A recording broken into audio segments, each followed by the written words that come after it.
ఎకరాల్ని ఆ రోజు ప్రజలంతా ముందుకొచ్చి ల్యాండ్ పూలింగ్ ద్వారా భూమి ఇస్తే దాన్ని కూడా డెవలప్మెంట్ లేదు. ఈ రోజు సర్వేగంగా దాదాపు 58,000 కోట్ల రూపాయలు వెచ్చించి రోడ్స్ అయితేనేమి, భవనాలు అయితేనేమి, ఇన్ఫ్రాస్ట్రక్చర్స్ అయితేనేమి అన్ని కూడా ఈ రోజు అభివృద్ధి చెందుతూ ఉన్నాయి. ఒక పక్క రాయలసీమ వెనుకబడినటువంటి ప్రాంతానికి చెందినటువంటి ఈ ప్రాంతంలో దాదాపు హందినీవ ముఖ్యంగా చంద్రబాబు నాయుడు గారు వచ్చిన తర్వాత దాదాపు మ్యాక్సిమం 2014 నుండి 2019 వరకు మ్యాక్సిమం పూర్తి చేస్తే తర్వాత 2019 నుండి 24లో ఒక నయా పైస కూడా లేదు. తర్వాత ఈ మొదట మీ అందరికీ తెలుసు 2024 నుండి ఈ రోజు గవర్నమెంట్ వచ్చిన తర్వాత 3,700 కోట్ల రూపాయలు కూడా వెచ్చించి బాల్యాల నుండి కుప్ప వరకు కూడా ఈ రోజు వెళ్లేదానికి ఈ రోజు ముఖ్యంగా అది గ్రౌండ్ వర్క్ అయితే సిమెంట్ కాంక్రీట్ అయితే పూర్తి చేసి ఈ రోజు నీళ్లు కూడా వెళ్తా ఉన్నాయి.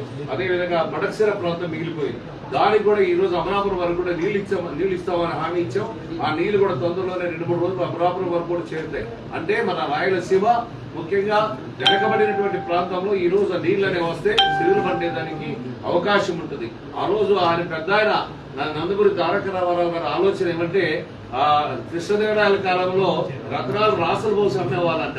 కానీ రాయలసీమ ఎడారిగా మారిపోతుందంటే ఎడారిగా మారేదానికి వీలు లేదు, దానికి ఏదో ఒక పరిష్కారం చేయాలనే ఉద్దేశంతోనే శివరామకృష్ణయ్య గారి యొక్క ఆలోచనతో ముఖ్యంగా అందరినీ కాలువ తవ్వడం అది పూర్తి కూడా చేయడం జరుగుతుంది. అంటే అదేవిధంగా ఈ రోజు అన్ని కార్యక్రమాలు మ్యాక్సిమం ఈ మన రాష్ట్రాన్ని ముందుకు తీసుకుపోవాలా, అగ్రగామిగా అభివృద్ధి చెందాలి ఈ ఆంధ్రప్రదేశ్ అనే దాని తలపుతో ముందుకెళ్లడం జరుగుతూ ఉంది. నారా చంద్రబాబు నాయుడు గారి కృషి, పట్టుదల, అవగాహన, ఆలోచన, పరిపాలన తెలిసినటువంటి వ్యక్తి కాబట్టి ఈ రోజు రాష్ట్రం ముందుకెళ్తా ఉంది. అదేవిధంగా అష్యూరెన్స్ ఇచ్చాం, అవి కూడా ఎన్నికల్లో భాగంగా అవి ఈ రోజు పూర్తిగా వస్తున్నాయి.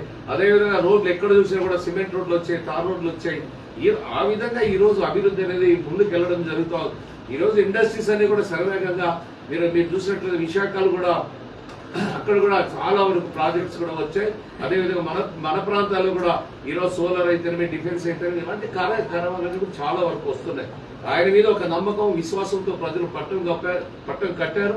భవిష్యత్తులో కూడా ఆయనే ఈ రాష్ట్రానికి ఇంకా 10 కాలాల పాటు ముఖ్యమంత్రిగా తెలుగుదేశం పార్టీ అధికారంలో ఉంటే ఈరోజు మనం చూసినట్లయితే గుజరాత్ లో చూస్తే 25-30 సంవత్సరాలు ఏక పార్టీ, 25 సంవత్సరాలు ఏక పార్టీ అక్కడ రూలింగ్ ఉంది కాబట్టి మాకు శరవేగంగా అభివృద్ధి చెందింది. మనం దాదాపు తప్పు పని చేసాం. 2019లో మన రాష్ట్రంలో తెలుగుదేశం పార్టీ ఓడిపోవడంతో 20 సంవత్సరాలు అభివృద్ధి అనేది పుట్టబడింది.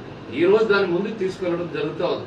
అందుకోసమే భవిష్యత్తులో కూడా తెలుగుదేశం పార్టీ అవగాహన, ఆలోచన ఉన్నటువంటి ముందు చూపున్నటువంటి పార్టీ కాబట్టి తప్పనిసరిగా ఆశీర్వదించాలి. అదేవిధంగా నారా చంద్రబాబు నాయుడు గారికి ఆ భగవంతుడు కూడా అన్ని రకాల కూడా ఆశీర్వదించాలని, ఆశీస్సులు ఇవ్వాలని ఈ సందర్భంగా, ఈ పుట్టినరోజు సందర్భంగా ఆయనకి భగవంతుడు కాపాడాలని ఈ సందర్భంగా కోరుకుంటూ సెలవు తీసుకుంటాం.